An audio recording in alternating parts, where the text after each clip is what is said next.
বিশেষ কিছু হলো আমরা চাল আছে নন বাসমতি চাল আনার জন্য, এবং সিদ্ধ চাল আনার জন্য। এখন বাজারে মোটামুটি আতপ চালের স্টকটা ভালো আছে, কিন্তু সিদ্ধ চালের জন্য ওটা দিয়েছি। আর বাকিগুলো সার, সার ছিল, এলএনজি প্রয়োগ করেছি। আর কতগুলো কনস্ট্রাকশন, যেটা পুলিশের জন্য কতগুলো মাল্টি স্টোরি বিল্ডিং ছিল, এটা শেষ পর্যায়ে আমরা অনুমতি করে হ্যান্ড ওভার করা হবে সরাসরি। যেটা হবে একটা ঢাকাতে হবে, আর একটা ফায়ার সার্ভিস হেডকোয়ার্টার, এটা অনেক দিন যাবত পেন্ডিং ছিল, সেটাও আপনারা শুনে আশ্চর্য হবেন। 6 বছর লেগেছে দরপত্র মূল্যায়ন করতে, এবং দরপত্র মূল্যায়ন করা মানে তো আপনারা জানেন ভেতরে কত রকম থাকে। তো আমরা একটু ফাইনাল বিষয়টা অনুমতি, এই হলো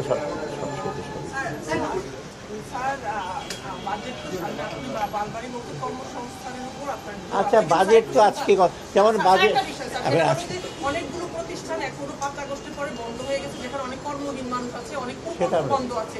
এই মানুষগুলো তো বেকার স্যার, এদেরকে আপনি কিভাবে কর্মসংস্থানের ব্যবস্থা করবেন? সেটা আজকে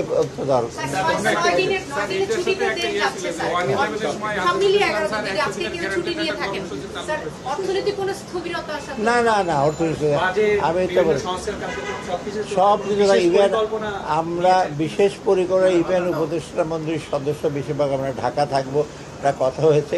দরকার হলে সেই বন্ধের মধ্যে আমরা দপ্তর মিটিং করবো, সো এটা আটকে থাকবে, এটা আমাদের মধ্যে কথা হয়েছে। বেশিরভাগ আমরা সবাই ঢাকা থাকবো 2 দিন। আর সচিব যদি বাইরে যায়ও। The planning advisor pointed out that such an assumption was made given the decline in the country's banking sector and reserves. Wahidudin Mahmoud said, "I think the way the country's banking sector and reserves were collapsing could not have continued like that for long. This economy and the government there could not have survived then."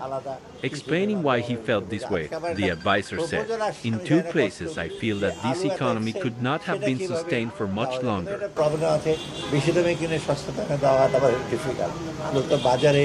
আপনার যে দাম আছে আছেন, আমাদের যারা গেছে ওরা জানে কি করতে হবে।